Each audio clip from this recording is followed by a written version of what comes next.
안녕하세요. 우프 선생이에요. 자, 물1. 오늘은 물질의 전도성.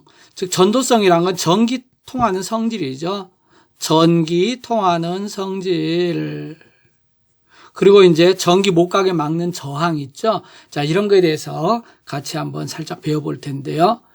먼저, 고체에서 에너지 띠를 보도록 하겠습니다.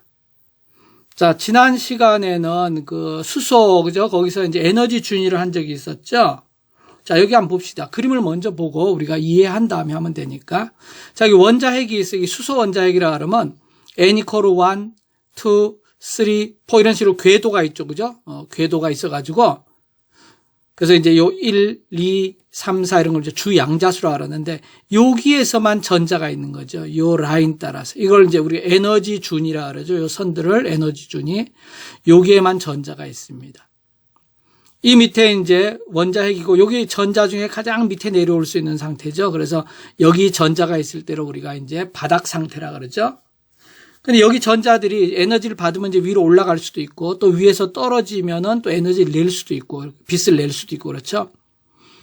자, 그럼 여기 자세히 보게 되면 이거 원래 이렇게 직선으로 이제 이렇게 많이 그리는데 난 이제 원자핵이 둥그러니까 이렇게 해서 이 커브 느낌을 주려고 이렇게 그린 겁니다.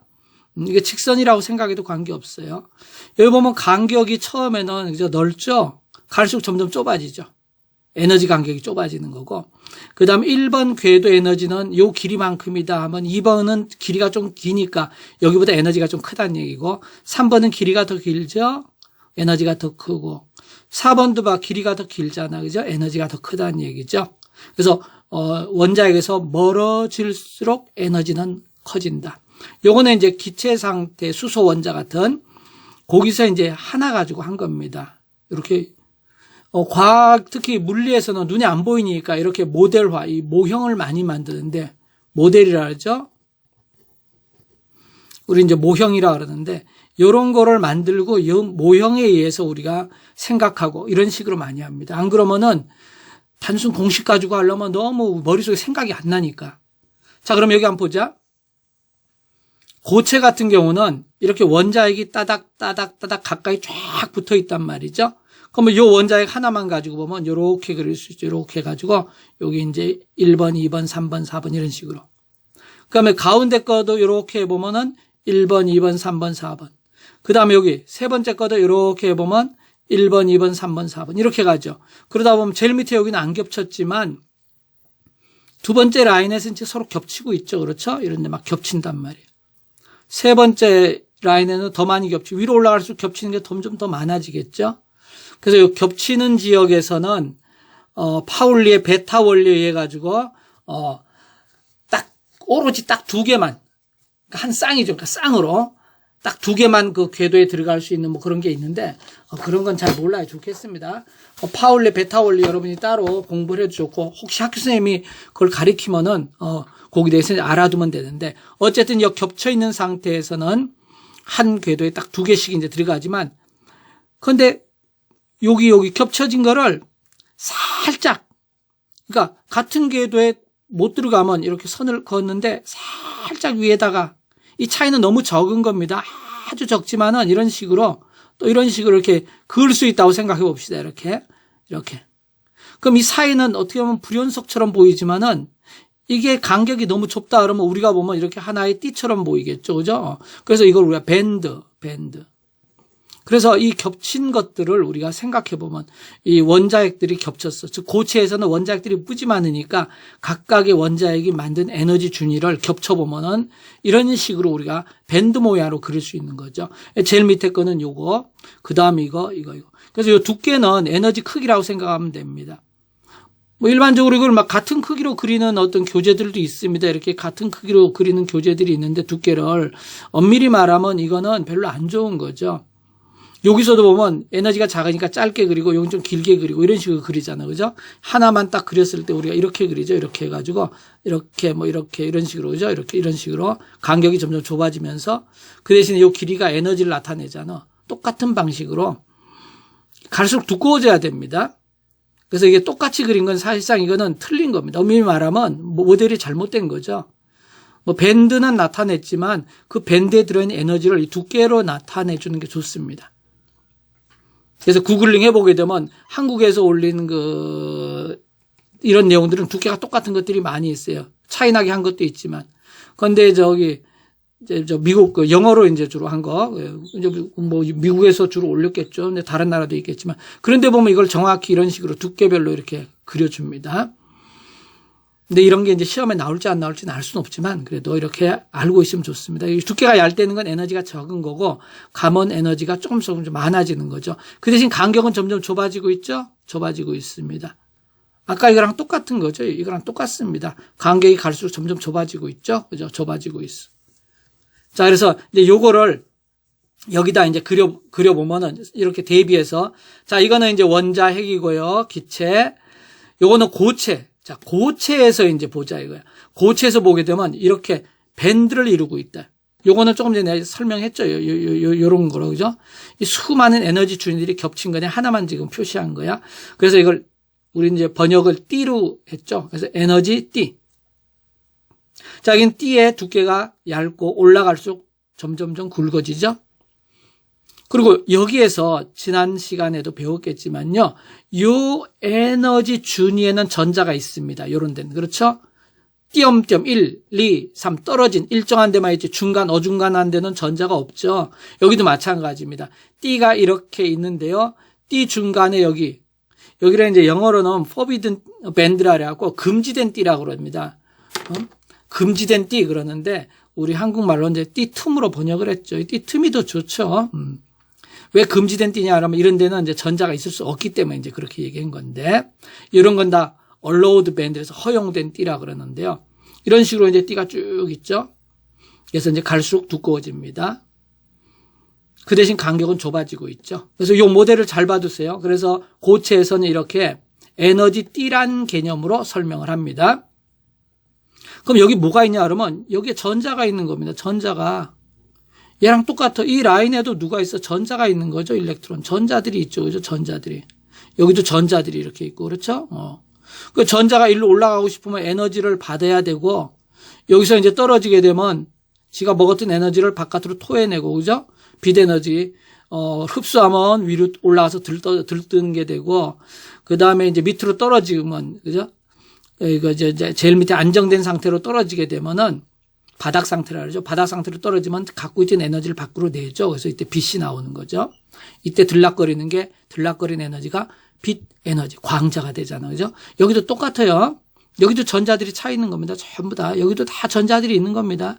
그런데 이 수많은 라인의 전자들이 다 겹쳐 있으니까 그냥 우리는 띠 해갖고 이 속에 자유롭게 왔다 갔다 생각한다. 이렇게.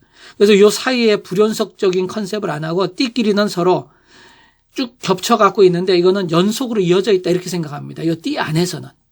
그리고 띠 자체가 띄엄띄엄 떨어진 거로 우리가 이제 이렇게 모델을 잡은 겁니다. 자, 그럼 여기도 마찬가지 이렇게 전자들이 있겠죠. 그럼 여기서 이 원자핵이 하나 있으면 가장 끝에 원자를 우리가 최외곽을 여기를 이제 예를 들어서 최외곽 전자라고 합시다. 여기가 가장 끝에 있는 원자들이야. 그러니까 여기 있는 전자들. 이 전자가 바깥으로 탁 나가면 이 원자 밖으로 도망가는 거야. 그래서 제일 끝에 우리가 최외곽이라고 그러죠. 최외곽. 가장 바깥에 있는 가장 끝이야. 그러니까 원자핵의 끝이라고 보면 됩니다. 여기까지가 원자핵입니다. 그 바깥은 이제 다른 거죠. 응? 다른 데죠. 저기 옆집에서 또 공사를 안 해. 그 아마 여러분 소리에 쿵쿵 소리가 들릴 거예요. 아까 점심 먹는 시간에 조용하더니 그 사이 이용해서 내가 강의 만들라 했더니 또 쿵쿵 하네. 자, 그래서 이렇게 바깥으로 전자가 이제 만약에 최외곽을 벗어나서 도망가면 이게 바로 무슨 전자야? 이게 자유전자고요. 자유전자가 움직이는 거, 얘들이 움직일 거 아니야? 자유전자라는 게 자유가 뭐야? 자유롭게 움직이니까 자유라는 거죠. 속박 딱 묶여있는 건 움직이지 못합니다. 그래서 자유전자가 움직이는 게 이게 바로 전류가 되겠죠. 물론 전류의 방향은 자유전자 흐름의 전자의 반대로 했지만 어쨌든 전류가 생기려고 하면 최외곽에 있는 전자들이 이 원자핵에서부터 탈출해서 자유롭게 돼야 됩니다. 근데 어쨌든 이 최외곽 여기 그죠? 그럼 여기서 보면 여기 에너지띠가 있는데 이 에너지띠 중에서 이 원자핵에 영향을 받는 가장 끝에 있는 요 최외곽 에너지띠가 있겠죠. 요 에너지띠를 벗어나게 되면 이제 자유전자가 되는 거예요.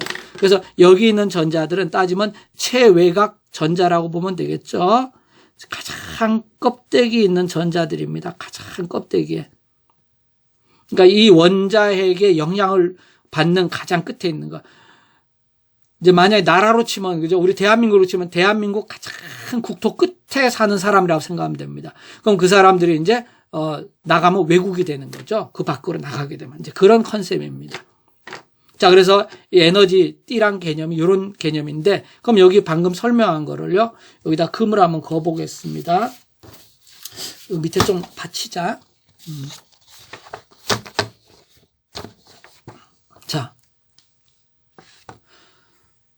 자, 원자들이, 고체에서 얘기하는 거야. 고체에서는 원자들이 빽빽하게 밀집되어 있다. 그래서 원자에게 서로 영향을 미치는 거죠. 그래서 에너지선 준위들이 서로 겹쳐서 밴드, 즉 띠를 이룬다. 그래서 우리가 이걸 에너지띠라 그럽니다. 에너지띠가 두꺼우면 에너지가 큰 것이고요. 에너지띠 사이는 띠 틈이 있는데 이 띠 틈엔 전자가 없다. 여기 전자가 존재할 수 없는 겁니다. 그 다음에 원자핵에서 멀어질수록 에너지가 커지니까, 많아져. 이것도 뭐 커지니까 띠 두께가 두꺼워진다. 그렇죠? 이건 좀 이제 다 얘기했죠. 갈수록 띠 두께가 두꺼워지고 있죠. 그 다음에 이제 원자핵에서 멀어질수록 띠 사이 간격은 줄어든다. 여기 간격이 좀 넓은데 가면 갈수록 간격이 줄어들고 있죠. 그렇죠? 요렇게. 자, 요게 이제 기본 고체에서 에너지 띠의 컨셉입니다. 그래서 고체에서는 원자핵이 많기 때문에 이 에너지 띠로 모든 걸 설명합니다. 자, 그러면 그 에너지 띠에서 이제 요 놈을 한번 봅시다. 원자가 띠와 전도 띠라는 자, 용어를 한번 살펴보겠는데요. 여기 아까 원자핵이 있었잖아요. 여기 땅이라고 생각하고 이제 이 땅 위에 이제 전자들이 이렇게 마이너스들이 있다고 생각하면 됩니다. 지금 여기 꽉 차 있어요. 여기까지 지금 꽉 차 있다. 그때 에너지 띠 중에 가장 위에 있는 최외곽 전자들이 차 있는 이 띠를 우리가 원자가 띠라고 합니다. 원자가 띠. 영어는 이게 코발란트 밴드일까만. 이 원자핵에 영향을 받는 가장 끝에 있는 요거를 원자가 띠라 그래요. 그래서 원자가 띠를 벗어나게 되면은 이제 바퀴야. 걔들은 자유롭게 되는 거야. 그런데 원자가 띠를 벗어나도 아무데나 있는 게 아니고 그 위에 이제 여기서 제일 가까운 띠들이 위에 많이 있다고 생각해도 제일 가까운 띠. 요 중간에 넣고 이놈이 올라가면 밖에서 일로 들어간다. 점프해서 일로 들어가는 거야. 이걸 우리가 전도띠라고 합니다. 컨덕트 밴드. 이 전도란 게 뭐야? 전기를 통한다 이런 뜻이죠. 컨덕트, 전기. 그래서 우리가 전도, 부도체, 전도체, 부도체, 이런 거 하죠. 도체, 부도체 하죠. 바로 이제 도체할 때 전기 흐르는, 그런, 전도도 마찬가지, 전기를 흐르는. 그래서 여기에 전자들이 있는데 이게 바로 누구냐? 이게 바로 자유전자입니다. 그러니까 원자핵에서 도망쳐 나온 놈이죠. 이 자유전자들이 튀어나온 전자들이 원자핵 밖으로 원자 밖으로 튀어나온 전자들, 이게 자유전자, 이놈의 흐름 또는 이놈의 이동, 그죠? 이거로 인해서 우리가 알고 있는 전기 현상이 일어나는 겁니다. 그래서 이 자유전자가 없다 그러면 전기 현상이 없기 때문에 현대 우리가 이룩해놓은 거 전기 문명은 다 없어지겠죠. 그런데 이놈들이 어마어마하게 많이 있으니까 전기 문명이 더 발달하지 없어지지는 않겠죠. 자, 그래서 원자가띠와 전도띠. 그럼 여기 보면 원자가띠가 뭐냐? 원자의 가장 끝에 위치한 에너지 밴드, 에너지 띠를 이제 원자가띠라고 그러고요. 전도띠는 원자가 밖에 있는 띠인데 이거는 원자 밖의 에너지 띠입니다. 여기에 전자는 자유전자가 되는 거예요. 그래서 얘들이 흘려서 전류. 그래서 전류란 건 결국 뭐냐면 전도띠에 있는 전자들이 흐르는 게 이게 바로 전류가 되는데, 물론 전자가 이쪽으로 움직이면 이 전자의 움직임인 거죠. 운동 방향. 자, 전자가 이쪽으로 움직이게 되면은 우리는 이쪽 방향으로 전류가 흐른다. 이렇게 약속을 했죠. 전류 방향. 이거를 하나로 통일시켜버리면 좋을 것 같은데, 그러면 속 편할 것 같은데, 그죠? 아직까지 선배들의 업적을 존중해갖고 지금 안 하고 있는데, 내 생각에는 언젠가는 이게 통일될 것 같습니다. 그래서 여기를 플러스, 여기를 마이너스 전기 이렇게 하는데, 미래에는 이제 이런 거 없애버리고 오로지가 하나 해가지고 그죠? 전기는 마이너스 플러스로 흐른다. 이런 식으로 해갖고 모든 걸 설명해버릴 거야. 하나로. 이거 두 개로 나눠갖고 왜 하는지 모르겠어. 아무 영양가 없는 건데. 전류란 컨셉을 이렇게 하지 말고 그냥 전자 흐르는 운동 방향이 전류다. 이렇게 이제 개념을 바꿔버리면 될 거 아니에요. 그리고 거기다 다 설명해버리면 엄청 쉬운데, 그죠? 뭐 아마 과학자들도 나름대로 애로사항이 있겠죠. 근데 내 생각에는 점점점 쉬운 쪽으로 가니까 그렇게 될 겁니다. 언젠가는. 자, 그러면 여기 한번 봅시다. 자, 여기서 이제 전자의 전이와 전공, 즉 양공이란 개념이 나오는데요. 전자는 마이너스, 자, 전공, 양공 개념이 나오는데요. 요거는 요렇게 해놓고 여기다 조그맣게 플러스. 일종의 따지면 반전자입니다. 반전자, 양전자라고 그래요. 양전자. 전자인데 양을 띈 거. 그냥 흔히 플러스 이렇게 생각해버리면 양공을, 이러면 양성자 같은 느낌이 들잖아요. 그렇죠? 그래서 만약에 표시를 하면 요렇게 동그라미 그리고 요렇게. 이거는 이제 전공이라고, 공은 구멍이라는 뜻입니다. 거기 구멍이 생겼다는 거야. 자, 이제 이게 무슨 컨셉이냐면 여기 한번 봅시다. 자, 어떤 원자의 가장 끝에 있는 원자과 띠가 지금 여기 있습니다. 여기 지금 전자들이 있죠. 자, 이게 이제 최외곽 전자야. 가장 끝에 있는 전자니까 이놈들이 이제 도망가려고, 얘는 도망가고 싶은 거야. 근데 혼자는 못 도망가. 아직까지 잡혀있기 때문에, 그지? 근데 빛에너지, 에너지가 들어오게 되면 에너지를 먹으면 얘가 힘이 활발해지니까 팍 도망갈 수 있어. 이렇게 해서 다른 데로 가는 걸 우리가 전이라 그러죠. 물론 이 전이는, 밑에 궤도에서 위에 올라오는 것도 전입니다. 근데 여기서 이제 전자가 이렇게 바깥으로, 최외곽 전자에서 바깥으로 간 거야. 그러면 얘는 바로 위에 있는 전도띠로 들어갑니다. 여기는 이제 텅 비어 있었어. 텅 비어 있다는 뜻으로 새까맣게 내가 홀을 만들어 놓은 거야. 그래서 여기로 들어가갖고 얘가 탁 껴 들어가는 거죠. 그러니까 요 의자가 있어갖고 요 놈들이 요 자리로 간다 이렇게 생각하는 거야. 그래서 에너지를 흡수하게 되면 탁 튀어서 위로 간다. 자, 그럼 어떤 일이 생겨? 여기 봐라. 여기 있던 전자들이 위로 가버렸죠, 이렇게.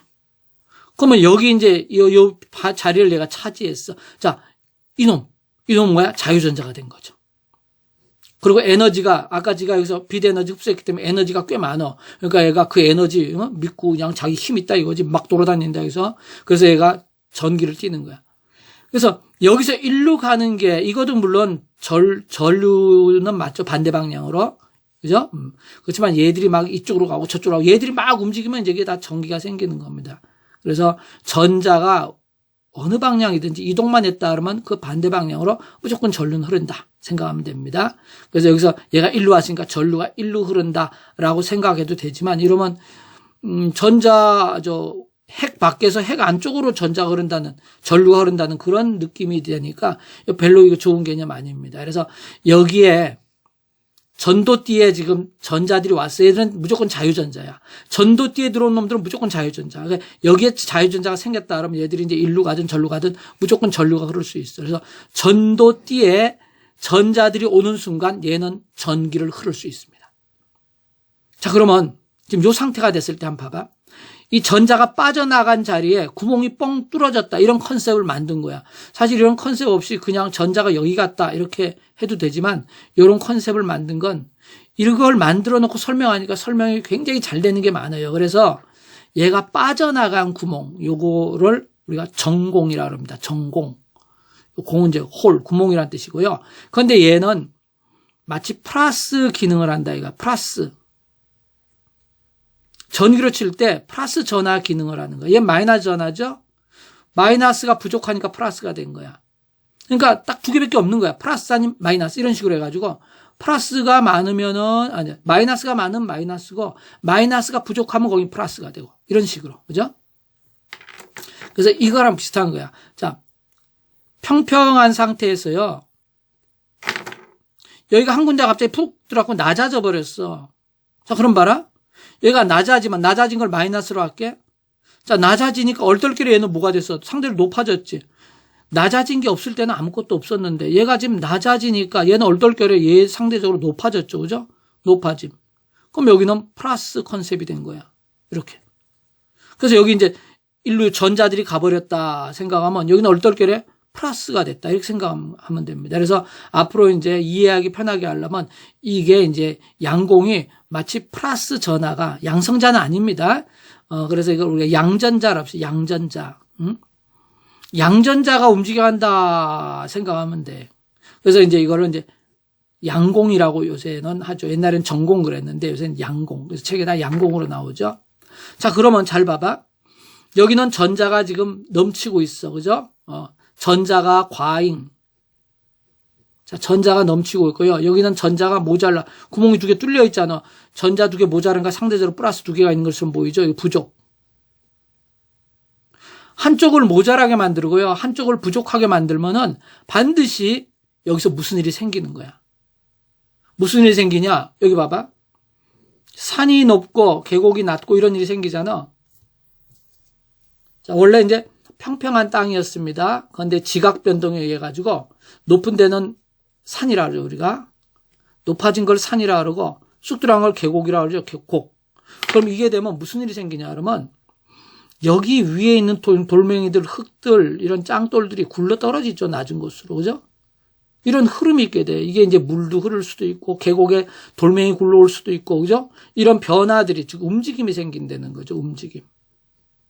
이 이유는 상대적으로 많은 곳에서 흙이 상대적으로 부족하잖아? 많은 데서 부족한 쪽으로 가는 거죠. 바람도 마찬가지야. 공기가 많은 데서 공기 적은 쪽으로 가죠? 고기압에서 저기압으로. 세상의 모든 건 많은 데서 적은 쪽으로 가려고 하는 게 이 자연의 법칙입니다. 이게 자연의 법칙. 이게 이제 엔트로피 증가의 방향 쪽으로 움직이는 거죠. 이게 이제 연력학 제2법칙인데 그 자연의 법칙은 많은 데 적은 데로 가려고 그래. 그럼 여기는 지금 봐봐. 전자가 많은 과잉 넘치고 전자가 부족한 거 2개를 딱 만들어 놓으면 적은 데서 많은 쪽으로 가려고 그러는 움직임이 생기겠죠. 그렇죠? 그러면 그게 바로 전류가 되는 거죠. 근데 어쨌든 이제 과잉하고 부족한 거를 이렇게 가까이 갖다 놓으면은 여기서 뭔가 생겨. 그래서 우리가 야, 이 전자를 좀 과잉 넘치게 만들 수 없을까? 이게 바로 N형 반도체입니다. 그럼 전자가 부족한 이걸 만들 수 없을까? 이게 바로 P형 반도체입니다. 그래서 N형 반도체, N은 네거티브란 뜻이죠. 네거티브. 음수란 뜻이고요. P는 포지티브란 뜻이죠. 포지티브, 양수란 뜻이죠. 이렇게. 근데 요거는 이제, 요 컨셉은 지금 여기 이제 전자 에너지 띠에서 이제 이동되는 걸 보고 이제 이렇게 했지만은 이제는 N형 반도체는 요거랑 똑같은 성질, P형 반도체는 요거랑 똑같은 성질을 가져서 둘을 붙여놓게 되면 거기서 이제 묘한 썸씽이 생기죠. 거기서부터 우리가 다이오드, 트랜지스터, 뭐 여러 가지로 우리가 개발해서 지금 뭐 테레비, 라디오, 또 뭐 그죠? 핸드폰, 컴퓨터 전부 문명이 발달하게 됐죠. 자, 그럼 여기 한번 보자. 이건 지금 다 설명한 거야. 빛 에너지를 흡수하여 전자가 전도띠로 점프한다. 또는 전자가 전도띠로 가버리면 빈자리, 전공이 생기고요. 전도띠에 전자가 있게 되면 전류가 흐른다. 이게 자유전자고. 자, 전공은 양공, 그죠? 플러스 전기라고 생각하고 문제를 풀어라. 그래서 만약에 이 양공이 이쪽으로 움직였다, 양공이 이쪽으로 움직였다 그러면 플러스가 일로 움직였다 생각하면 됩니다. 플러스가 움직였으니까 그대로 이 방향이 그대로 전류 방향이죠. 이거는 플러스가 움직였으니까 전류 방향이고 이게 그대로 전기장의 방향이죠. 전기장 방향. 전기장이란 건 우리가 약속을 하기로 그러죠. 플러스에서 마이너스로 가는 걸 약속을 했잖아요. 전기장을. 이렇게 생각하면 됩니다. 자, 그러면 여기서도 봐. 여기가 지금 원자가 띠고 여기가 지금 전도띠라고 합시다. 전도띠가 위에 있으니까 에너지가 더 큰 곳이고요. 에너지가 작은 곳이야. 그럼 빛 에너지를 흡수하게 되면 여기 전자가 점프해서 일로 가죠. 그죠?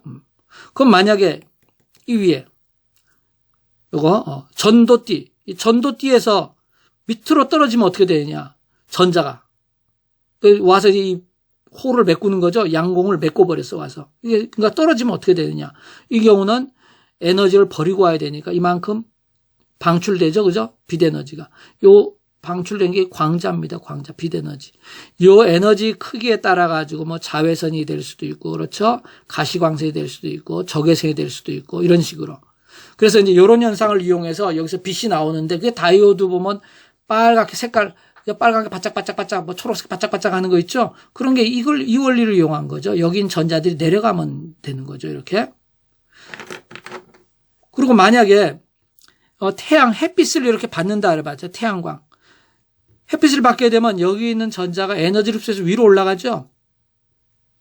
그러면 여기 올라온 놈들은 에너지를 많이 가지겠지, 그지? 그럼 이 많이 가진 에너지를 우리가 잘 보관해두면 이게 바로 뭐예요? 이게 전지가 되는 거죠, 바로 이게 이제 태양광 발전이죠. 태양의 그 빛을 이용해서 발전이 뭐야? 전기를 만들어내는 거. 여기 전기 에너지를 많이 가지게 됐으니까. 그래서 햇빛을 쪼이게 되면 여기 놈이 위로 올라갔어요. 전자들이 에너지를 가지고 올라갔죠. 이 에너지를 많이 가진 전자들, 얘들을 우리가 잘 이렇게 전기를 모아둔 거, 축전이라 그러죠. 잘 모아두면 이게 바로 태양광 전지가 되고, 그걸 이용해서 우리가 이제 거기서 끄집어내 갖고 전기를 쓸 수 있는 거죠, 그죠? 그래서 이게 태양광 발전의 원리인 거죠.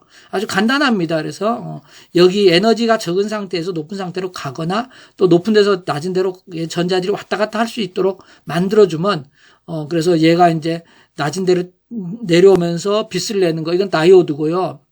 그 다음에 이제 에너지 흡수해서 위로 올라가고 에너지 많아진 거, 이거 잘 가지고 있으면, 요거 축전 거 우리가 잘 잡아두면, 이걸 모아두게 되면은, 이거 발전한 거, 전기를 만든 거죠. 이게 태양광 발전 원리가 되는 거죠.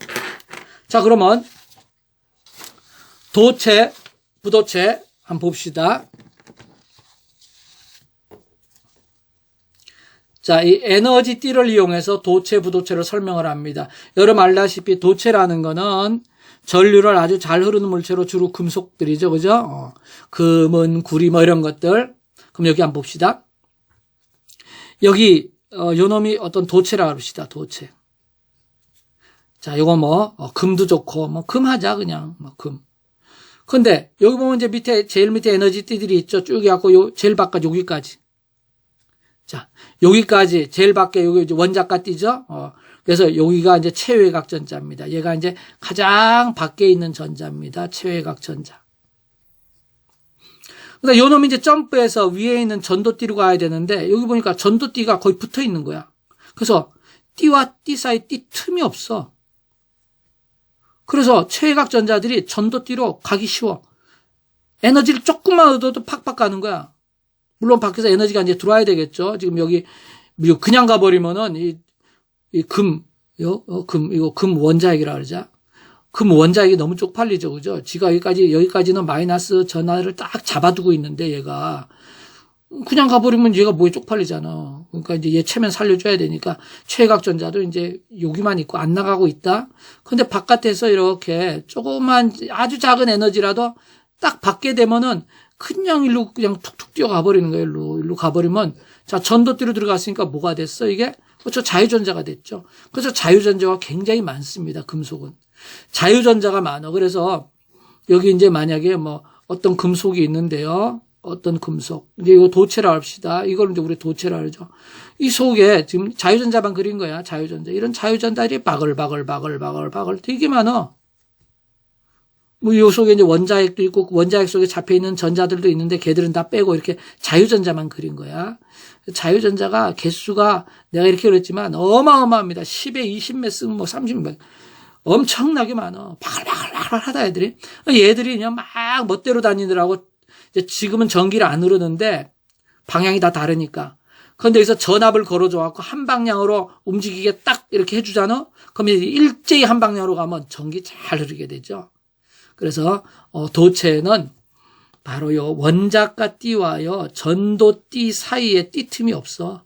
그래서 그냥 잘 갈 수 있습니다. 이게. 또는 뭐 원자가 띠가 반만 차 있고 그 위에 부분이 없어갖고 가는 경우도 있고요. 요거는 이제 일반적으로 설명은 원자가 띠와 전도 띠 사이에 띠 틈이 없다 이렇게 설명을 합니다. 자 그러면 부도체 한번 봅시다. 자 부도체는 도체가 아니죠. 그래서 이걸 우리가 절연체라고 많이 얘기하죠. 절연이라는 건 전기가 끊어진 걸 얘기하죠. 전류가 전기가 지금 흐르지 않는 물체, 뭐 나무라든지 뭐 고무라든지 뭐 여러 가지 있겠죠. 자 여기 보면 저 밑에 이제 이건 나무를 이루고 있는 이제 어떤 원소가 있다. 그놈의 이제 원자핵이라고 합시다. 그냥 편의상 나무 이렇게 썼는데 나무를 이루는 어떤 원자핵이 있다 합시다. 자, 여기 보면 제일 밑에 상태도 전자가 있고 사이에도 뭐 띠가 많겠죠. 그래서 원자가 띠가 여기까지 올라온 거야. 여기 이제 네모로 이제 딱 그냥 닫아주자 이렇게. 이렇게 벌려도 되는데요. 이렇게 끝을 이렇게 안 닫아도 관계 없었는데 이렇게 닫아주자. 자, 그런데 여기 사이에 띠틈이 굉장히 넓어가지고 이놈이 바깥으로 나가면 이제 자유전자가 되는 거야. 근데 여기서 여기까지 가려고 그러니까 이 갭, 이 띠틈이 넓어요. 굉장히. 또는 이제 멀다 이렇게도 얘기하고요. 그래서 최외각 전자들이 전도띠로 웬만한 에너지 받아서 못 가. 이 정도 에너지를 딱 받아갖고 얘가 딱 올라갔지만은 이렇게 못 갑니다, 이게. 그러니까 이 에너지 받으면 얘가 갔다가 도로 떨어지는 건지 아니면 아예 받고도 가만히 있고 그냥 아예 받질 않는 건지 그건 알 수는 없지만은 아마 내 생각에는 아마 갔다가 도로 떨어진다고 하는 게 우리 생각에 좀 자유롭겠죠. 여기까지 못 닿으니까 도로 떨어지니까 다른 애들 보고 얘는 이제 그냥 지나가게 만들어. 받지도 않아. 그죠? 그래서 우리가 볼 때는 이제 이거는 백날 쏴줘봤자 전자가 아무것도 나오지도 않는 것처럼 보이죠? 그래서 요 차이의 에너지보다 더 큰 걸 쏴주면 그땐 얘가 나오겠죠. 전자들이. 자, 이제 어쨌든, 여기까지 간 에너지가 안 돼, 얘는. 그래서 에너지를 무지 큰 거를 쏴주게 되면, 물론 여기서 일로 가겠죠. 그런데 우리는 항상 보편적인 경우를 얘기합니다. 어떤 통상적인 거 있지. 그래서 기준에 되는 어떤 일반적인 경우, 흔히 많이 일어나는 현상을 기준으로 합니다. 그래서 여기서 이렇게 가는 일은 아주 드뭅니다. 무지무지 큰 거를 억지로 쏘아주지 않은 이상은 잘 가지 못합니다. 억지로 쏘아줘서 엄청 큰 에너지를 주면 얘가 전도띠로 갈 수 있겠죠. 그런데 자연 상태에서 이런 일은 많이 일어나지 않습니다. 확률적으로 치면 확률적으로 아주 희박합니다. 그래서 우리는 안 간다 이렇게 얘기하는 거야. 전혀 안 가는 건 아닙니다. 드물게 가는 놈도 있어. 자연 상태에서는 우리가 상상 못하는 특이한 경우도 많이 있으니까. 그래서 자유전자가 거의 없다. 왜? 이 관계 없으니까. 여기는 아무것도 없어. 그냥 빈 상태니까 있죠. 자유전자 없다. 우리가 이제 이해하기 편하겠네요. 자유전자 없다. 이렇게 하면 되는데 사실은 없는 게 아니고 코딱지만큼 있다 생각해서 거의 없다. 이렇게 하면. 근데 자유전자 없다. 자, 자유전자 없으니까 당연히 전기가 못 흐르죠. 얘들이 움직이면 전기 흐르지 않냐 그런데 얘들은 원자에게 딱 붙잡혀 있어갖고 못 움직인데도 얘들은 이 안에서만 있는 거야, 지네끼리. 여기서는 여기 플러스 전기하고 이 마이너스하고 서로 비겨가지고 중성 상태죠, 여기서는. 그래서 바깥에 있는 놈, 요 놈이 튀어나가줘야지 자유전자에서 전류가 흐르죠. 그래서, 부도체에서는 요 갭이 띠틈이 너무 넓다, 이거예요. 자, 그러면 이 띠틈이 딱 붙은 것도 아니고 너무 넓은 것도 아니고 이렇게 띠틈이 상대적으로 좁아 또는 가깝다 그러죠. 그래서 최외각 전자들이 전도띠로 어떤 데는 가. 이 정도 에너지를 줬더니 딱 받아서 팍 올라가기도 해. 그런데 어떤 에너지 주면은 이거 못 올라가. 이 에너지 갖고 내 배가 고파서 갈 수가 없다. 이렇게. 그래서 어떤 땐 가기도 하고 어떤 땐 안 가기도 하고. 그래서 갈 때도 있고 안 갈 때도 있고. 그래서 가기도 하고 못 하기도 하고. 그러니까 충분한 에너지를 얻으면 갈 수 있는데 늘 충분한 에너지를 얻을 수가 없는 거죠. 그래서 이 충분한 에너지를 얻는 기준이 있습니다. 그래서 몇 일렉트론 볼트에서 이거보다 작고 그죠? 어디하고 범위가 이렇게 해서 어디 사이는 반도체로 하고 어떤 거는 그죠? 도체로 하고 어떤 건 부도체로 하고 기준이 있는데 이런 정성적인 건 몰라야 좋습니다.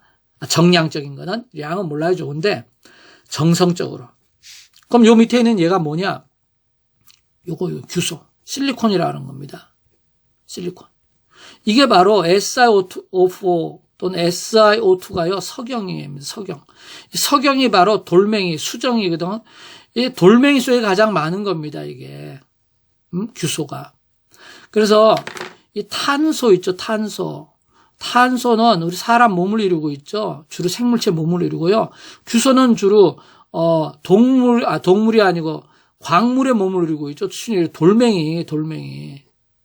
그 다음 이제 게르마늄인데 이거 요새는 게르마늄은 지모늄이라 그러는가 지노륨이라 발음이 뭔지 모르겠다. 하여튼 이제 지도 있고요. 근데 바로 요놈 돌멩이. 요놈은 보니까 고놈 규소인데 보니까 얘는 어떤 때는 가고 어떤 때는 잘 못 가고 이러는 거야. 그래서 얘를 보고 이름을 뭐라 붙였어? 넌 그냥 반이다, 반. 세미가 반이란 뜻입니다. 그래서 반도체다. 서클은 원이고요. 세미 하면 반원입니다. 반원. 그래서 세미. 그래서 전류가 흐르기도 하고 못 흐르기도 하고. 자, 만약에 흐르는 걸 1이라고 그러고 못 흐르는 걸 0이라 하면요. 이진법을 나타낼 수 있죠. 물론 0과 1은 사실은 흐르고 못 흐르는 게 아니고 전압 차이야. 전압이 작은 거하고 좀 높은 거하고 그거를 이제 하지만 그래도 어쨌든 전류 흐르게 못하게 하면 두 가지를 우리가 선택할 수 있죠. 그죠? 도체는 1밖에 안 돼. 무조건 흐르니까. 부도체는 제로, 못 흐르니까 무조건 제로밖에 안 돼. 한 가지밖에 못 가지지만 얘는 두 가지 상태를 가지니까 이걸 이용하면 이진법이 나오죠. 자, 이진법을 이용한 게 바로 컴퓨터가 바로 이진법이잖아요. 이제. 그래서 컴퓨터 회로를 잘 만들면 어떤 때는 1이 되고 어떤 때는 0이 되면서 여러 가지 명령어를 줄 수가 있죠. 그래서 바로 실리콘, 돌. 그래서 바로 이 실리콘밸리. 미국에 들어봤죠? 실리콘밸리라고. 컴퓨터 많이 하는 거를 실리콘밸리라고 그러죠. 왜냐하면 반도체가 바로 실리콘, SI, 규소, 그죠? 실리콘을 가지고 만들었기 때문에 그렇습니다. 그런데 이 순수한 SI만 가지고 하면 이 현상이 많이 잘 안 일어나기 때문에 이게 좀 더 잘 일어나게 하려고 여기다 불순물을 섞는다, 이제. 그건 다음 시간에 합니다. 그래서 불순물을 섞게 되면 거기서 이제 더 확실한 효과가 일어나죠. 반도체. 자, 그래서 도체, 부도체, 반도체는 거기 띠틈, 그죠? 원자가 띠와 전도띠 사이에 요 띠틈이 넓으냐, 이제 좁으냐, 거의 없느냐, 이런 걸 가지고 자유전자가 만들어질 수 있느냐, 없냐. 전도띠로 전자들이 잘 가냐, 없냐. 요거 가지고 이제 우리가, 물질을 나누는 거죠. 그래서 전기를 잘 띠는 도체, 잘 못 흐르는 부도체, 그죠? 반만 흐르는 반도체, 특히 그 반도체가 바로 1등 공신이죠. 그놈 때문에 지금 세상이 어마어마하게 지금 변하고 있죠. 자, 그러면 이제 이렇게 전기 잘 흐르는데 전기를 좀 이제 못 가게 막는 거 저항이라 하잖아요. 그죠? 자, 이 저항에 대해서 간단히 살펴보도록 하겠습니다. 자, 저항은 어떤 도선이 이렇게 있을 때, 자, 도선이 있을 때요. 도선의 길이가 클수록 저항은 커. 그러니까 여기 막 전류합시다. 전류가 막 흘러가는데 못 가게 막는 게 저항인데 길면 길수록 막는 게 계속 크기 때문에 길수록 저항이 크다. 그래서 도선이 길수록 저항 크고요. 자, 가늘수록 크다. 그러니까 요놈하고요. 똑같은 길이라도 이렇게 넓이가 넓잖아. 넓으면 여기는 저항이 작습니다. 얘는 상대로 저항이 크고. 넓이가 넓으면 아무래도 공간이 넓으니까 전류들이 좀 싱싱 잘 갈 수 있죠. 차가 1차선 도로가 있고요. 4차선 도로에서 4차선에서 차들이 잘 가겠죠. 그러니까 저항이 약하다고 봐야 돼요. 전류가 잘 흐르면 저항이 약한 겁니다. 그래서 단면적은 좁을수록 저항은 커. 그러니까 단면적이 넓으면 저항은 작겠죠. 자, 이번 온도인데요. 자, 뜨거워지면 일반적으로 도체는 저항이 커집니다. 뜨거워지면 잘 못 가. 왜냐면 이 원자하고 그 사이를 다니는 자유전자하고 충돌이 많아. 이 도체는 원래 자유전자가 많다 그랬잖아요. 이제 도체. 그리고 중간에 이제 원자들이 이렇게 원자핵들이 버티고 있단 말이야. 있는데 자유전자가 이렇게 가는 거야. 얘들은 이제 도체니까 자유전자가 워낙 많죠. 그죠? 그래서 막 때를 지어서 애들이 확으로 막 날아간다 생각합시다. 그 반대쪽으로 이제 전류가 흐르는 거지만. 근데 뜨거워지게 되면 요 놈이 이 원자핵 자체가 있지, 바이브레이션이 심해져, 이렇게. 사이즈가 커졌다고 생각하면 돼. 막 이 사이를 진동을 하는 거야. 막 이렇게. 가만히 있던 놈이 뜨거워지면 흔들리기 시작합니다. 더 뜨거워지면 막 빨리 흔들리죠. 막, 그러니까 이 전자가 얘가 막 잘 못 가게 막잖아. 얘도 막 이렇게 막는다고 생각해봐. 길이 좁아진 거죠. 막 부딪히고 막 그러죠. 그래서 막 부딪히면 사이에서 막 열도 나고요. 그래서 우리 온도가 높아지면 막 후끈후끈 열이 나죠. 막 부딪힌 거야. 그리고 잘 못 가니까, 전류가 잘 못 가니까 저항이 커졌다라는 거죠. 전류가 잘 못 가니까. 그래서 원자와 자유전자 충돌이 많아져서 도체에서는 온도가 높아지면 저항이 떨어져. 저항이 커져. 잘 못 간다. 그런데 반도체나 부도체는 여기서 원자핵이 있습니다. 원자핵이 있어. 그런데 원래 이 전자 자체가 없어. 거의 없으니까 이놈이 좀 뜨거워져갖고 이게 진동한다고 생각해도 얘가 이 사이를 막 진동해도 아무것도 온 놈도 없는데 뭐 지 혼자 진동하면 스스로 쪽팔리지, 그지? 응? 그러니까 전류가 없어. 근데 이제 뜨거워지면은 자, 에너지를 받게 되면 아까 지금 얘기했듯이요.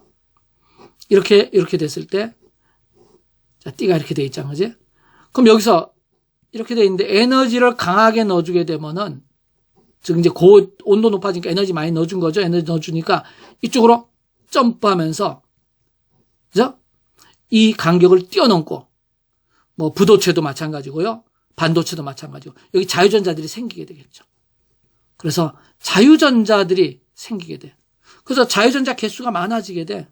그러면 드디어 개수가 많아지게 되면은 얘들이 못 가게 막는다 해도 전혀 없는 것보다는 전류가 많이 흐르겠죠. 그죠? 그래서 처음엔 전혀 못 흘렀는데 전류가 흐르기 시작했죠. 상대적으로 처음에 완전히 없는 것보다.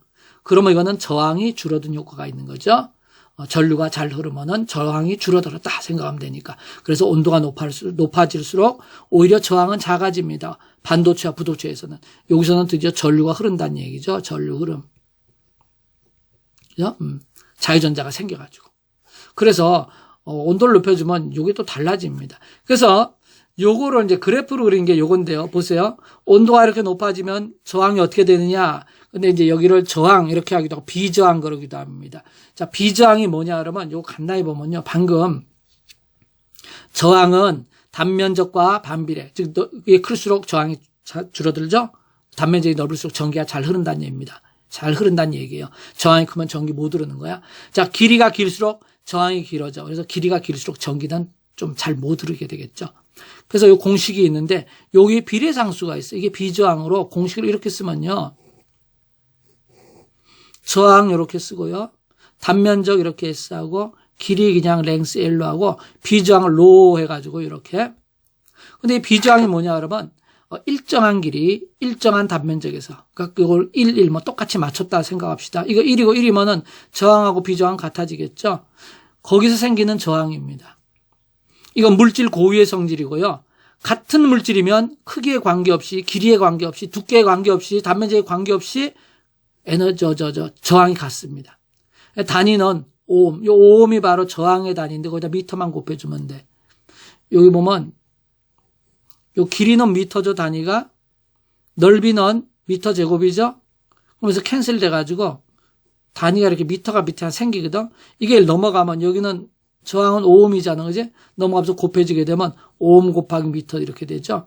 그래서 요 비저항의 단위는 오hm 미터가 됩니다. 오hm 미터. 이렇게 되는데 뭐 이렇게까지 자세히 몰라도 좋아. 이 공식은 학교에서 적어주면 알아야 되지만 뭐 공식을 꼭 외울 필요는 없는데 이건 알아둬야 됩니다. 저항, 길이가 길수록 저항이 커지고 단면적은 클수록 오히려 저항은 작아집니다.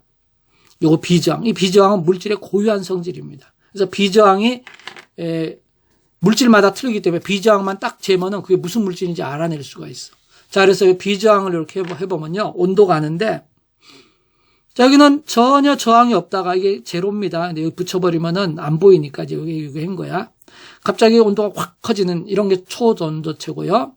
도체는 온도가 높아지면 저항이 점점 커집니다. 온도 높아지면 저항 커지고. 아까 했죠. 반도체하고 부도체는 그죠? 온도 작아진다고. 근데 부도체는 온도가 상당히 높아져야 그때 드디어 자유전자가 생기겠죠. 반도체는 조금만 높아져도 그죠? 가고. 이건 갭이 좀 이건 틈이 작고 이 부도체는 틈이 크니까 많은 에너지를 얻어야 얘가 올라갈 수 있죠. 큰 에너지를 얻어야 올라갈 수 있고 얘는 조금 에너지를 얻어도 올라갈 수 있고 도체는 뭐 틈이 거의 없으니까 약간만 전압 아주 작은 것만 걸어줘도 잘 흐르죠. 그래서 요게 부도체, 요게 반도체, 요게 도체, 요게 초전도체입니다. 이 그림. 자, 초전도체는 뭐냐 그러면 아주 온도 낮은 극저온에서 막 영하 270도 막 이런 거기서는 그런 저온의 세계로 내려가면 저항이 제로가 됩니다. 저항이 완전히 사라져. 이놈들이 전혀 움직임이 없다고 생각하면 돼.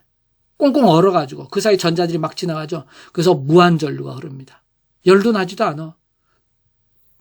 서로 부딪혀갖고 열 나는 거 아니야? 아까 얘기했지. 전자하고 여기 원자하고 막 부딪혀갖고 열이 나는데 그런 게 없어.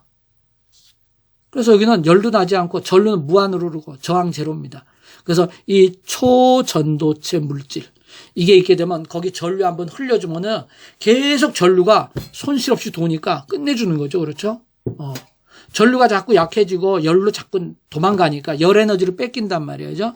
여기서 열 에너지를 뺏기니까 여기 에너지가 자꾸 줄어들잖아. 줄어드니까 자꾸 에너지를 채워줘야 되거든. 근데 이 자체가 없다 그러면 한 번 넣어주면 여기서 그냥 전기경생이 계속 일어나니까 끝내주는 거 아니야, 그죠? 초전도체 이용해가지고 여러 가지 많이 하고 있죠. 자, 그래서 그는 초전도체에서는 저항이 제로다.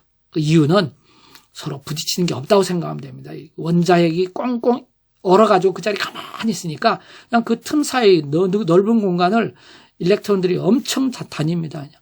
근데 일렉트론 시기들은 극저온에서도 그냥 얼지도 않나, 얘들은 막 에너지 형태라서 얼지도 않나 봐, 전자들은. 막 다녀. 그래서 저항 제로. 이렇게 생각하면 돼.